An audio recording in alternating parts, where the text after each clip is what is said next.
No, there are many degrees between the two. Lados and his friends are working for the deliverance of earthbound souls, whose every faculty and power is given to and held in slavish bondage by the desire still to achieve earthly success or take some cruel revenge.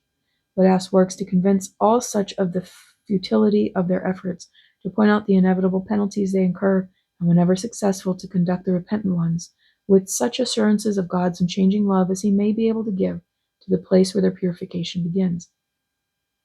This is not altogether contrary to the Catholic idea of purgatory.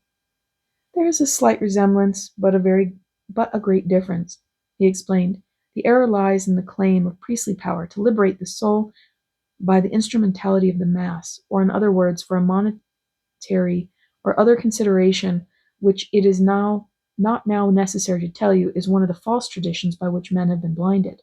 Still, even that claim is not more God dishonoring than the rival assumption of consigning all unpardoned sinners to an eternal torment.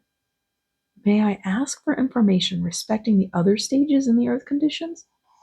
The whole region is occupied by the vast army of souls who on earth lacked aim, purpose, or moral energy.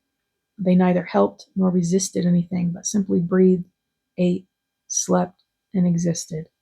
Social, moral, spiritual driftage, which were equally objectionable and despised by good and bad from lack of character. Like all other classes, they remain the same here, lying helpless and stagnant between the two active streams of life, and presenting the most difficult problem of regeneration we are called upon to solve.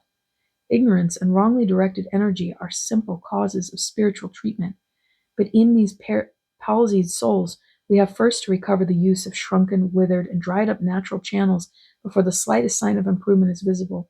It is a work almost like the effort to reanimate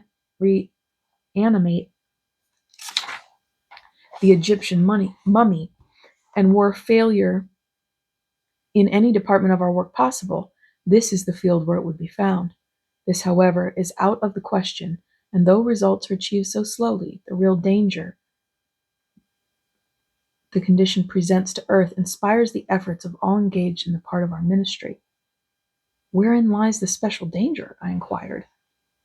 Stagnation is always a menace to health, and for this reason alone, it could not be allowed to remain. The most serious aspect of such existence is found in the dangerous sympathy such souls form with any whom they can cling. They are drawn to such as are drifting towards their own conditions, like needles to a magnet, and it is in this condition you will experience more trouble than you imagine when your mission to earth commences. Kindly explain to me what you mean. The real danger of opening intercourse between ourselves and earth lies in the almost entire absence of the true Christ spirit in the majority of men. This, as you will well know by this time, establishes a close association with kindred souls from this side, and the active hypocrisies of men make natural draft upon those most like themselves.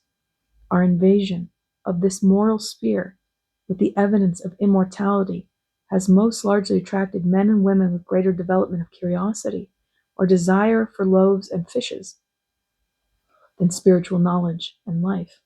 This inquiry is naturally answered by souls who are themselves, quote, of the earth, earthly, end quote, who in turn prey upon this characterless multitude for such information as may assist to establish a false identity and thus deceive the inquirers who seek gratification and marvels rather than holiness and God. But cannot this deception be prevented? No. When God opens a door, it is open for all without respect of persons.